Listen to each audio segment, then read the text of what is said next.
Now children, let's get to Unit 2 Supplementary, titled ZigZag. ZigZag, it's not just a zigzag, but it's the name of a very beautiful, huge, monster-like talking bird. And monster means it is not ugly, but the size, a gigantic talking bird. That's why I say monster. So now we'll look into who the author is and what she is. The author is Asha Nehemiah. She was born in the year 1958 in Chennai. Now she lives in Bengaluru, which is Bangalore. She has always been interested in writing. While growing up, her love for books and reading led her to study literature in college. She believes that stories are a wonderful way to get children thinking and talking about various issues. Let's look into her works. Humor, fantasy, mystery, and adventure were the strong elements in her work. One of her first collection of stories, Granny's Sari, has been printed and reprinted 9 times. Her book, The Raja's Moustache, was awarded first prize in the competition for writers of children's books by Children's Book Trust. Her books have been translated into Bengali, Assamese, Hindi, and Tamil. Now, let me tell you the main characters of this poem, of this lesson.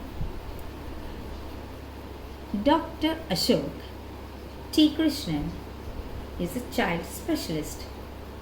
Somu, Krishna's friend. Maya, 9-year-old daughter of Krishnan. Aravind, Krishnan's son. Vishu, Somu's old cook. Mrs. Krishnan, a talented artist. Lakshmi, Mrs. Krishnan's maid. Mrs. Junjunwala is the art critic, and ZigZag, a harmless bird but a snoring monster who snores heavily when it sleeps, can talk and sing in 21 languages and was trained by an African witch doctor. My dear children, here we are with Unit 2 Supplementary, ZigZag, written by Asha Nehemiah. Let me explain this story to you. This is a story about ZigZag, a multilingual talking, singing bird. Dr. Krishnan's clinic usually sounded noisy because of the yelling of the people and the crying of the children. All the patients who were in his clinic. Dr. Krishnan's cousin Somu asked him to keep his pet ZigZag with him for some time. Dr. Krishnan's family was surprised to see the strange and weird-looking bird. They had never seen such a strange and huge bird. Somu's cook, Visu, said that the bird could recite French poetry. It could talk and sing in about 21 different languages. Now, ZigZag was about 1.5 feet tall. Its head was bordered with a crown of shocking pink feathers.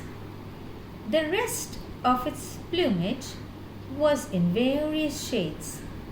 Its curved beak was sunflower yellow, and its eyes were the color of Coca-Cola. Arvind, the doctor's son, gave ZigZag a plate of juicy fruit slices and some nuts, but ZigZag transferred all the walnuts and fruits to the chandelier and on the blades of the ceiling fan. Next, it perched on a curtained rod and went to sleep. It snowed loudly and then very loudly. Every member in Dr. Krishna's family tried to wake it, but in vain. When Mrs. Krishna's maid switched on the fan in their studio, all the fruits and nuts fell from it. One slice of overripe papaya came whizzing off the fan and splattered on Mrs. Krishna's unfinished masterpiece, a very great and grand piece of painting. It spread streaks of orange pulp and shiny black seeds all over it. Mrs. Krishnan was upset and wanted to shoot ZigZag. She ran to her husband to take ZigZag away. Dr. Krishnan sent an email to Somu asking for clear instructions on how to stop ZigZag snoring. On the 7th day, he received a message stating that ZigZag hardly ever sleeps, and he had never heard him snoring at all. Mrs. Krishnan persuaded Dr. Krishnan to take ZigZag away. So Dr. Krishnan took the bird to the clinic. There, ZigZag started commanding everyone in the clinic. It was doing its job, for which he was trained earlier. All its bored and grumpy expressions vanished. The clinic, which was a noisy sea of tears, had transformed into a calm and orderly place.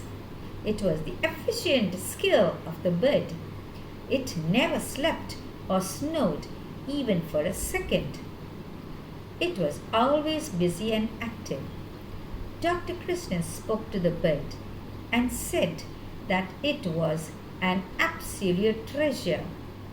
The painting on which the papaya fell was liked by the art critic, and she bought it for 5,000 rupees. So Mrs. Krishnan was happy about it, and she invited ZigZag into their home. She wanted to shelter the bird for another week.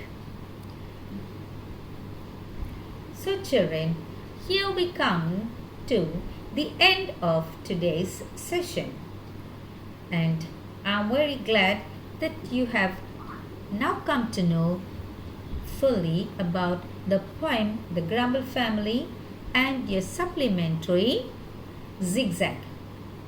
God bless you children. Have a nice time.